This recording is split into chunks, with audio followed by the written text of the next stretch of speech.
on.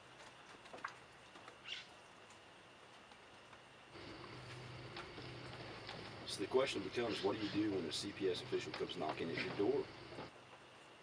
Well, yeah, it's official agency, I guess.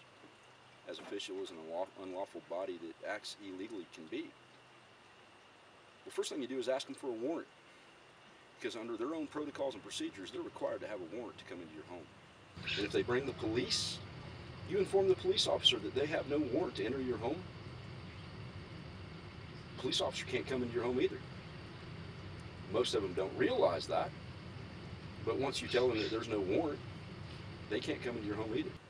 You tell the CPS worker that you and your attorney would be more than glad to meet them at their offices next week when you have time to contact an attorney, and pray that you're not one of the poor families that they target that has to have a court-appointed attorney to represent them. Remember, family court system, family court lawyers, kickbacks from adoption and guardianship agencies, they are not going to represent your best interests in 90% of the cases. I have reviewed case after case after case where there have been fraudulent statements and perjury, and the attorneys representing the child and the parents did nothing to contest it. They just let it roll up, fraud, perjury, more perjury, until the child was removed from the home and the parents lost custody. And that's probably the greatest misconception, is that the parents have done something to deserve it. In most of the cases, they're just poor enough they can't afford their own attorneys. That should scare people. It scares me. That being poor in this country means that you can't have your child because an agency knows that they can take your child and there's nothing you can do about it. That's the way it works, for real. Well, my name is Dr. Eric Keefe. My email is Raveneus, RAVENAEUS, @AOL.com. If you have had your child unlawfully taken, you've had fraudulent statements made about you by CPS or DFCS, you may still have a chance. I'm trying to organize a class action lawsuit in the state of Oregon, and I have attorneys who are willing to do so in other states. We're going to fight it. We're going to change the system one way or the other.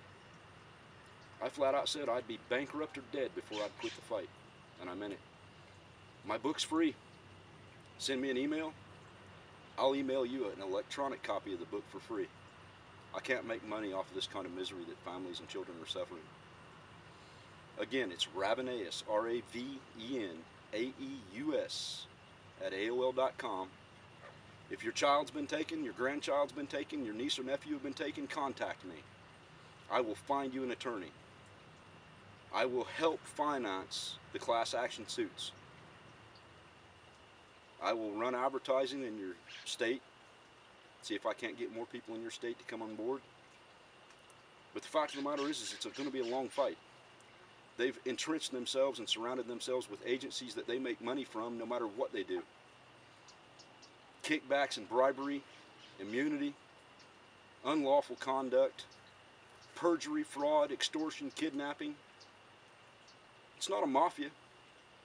It's not a guerrilla group in South America or Africa. It's an agency funded and approved of by our federal government, oversight by our congressmen and senators, that acts in violation of their own protocols and procedures, which number one states that a child should be reunited with its family, if at all possible, should not be removed from its family in the first place if there's another family member that can provide safe haven. And they do it all for money and kickbacks from adoption agencies, and even worse, the whole process defrauds the federal government of billions of dollars every year. If you or I did this as citizens, we would be drawn into federal court, charged with racketeering, extortion, fraud, bribery.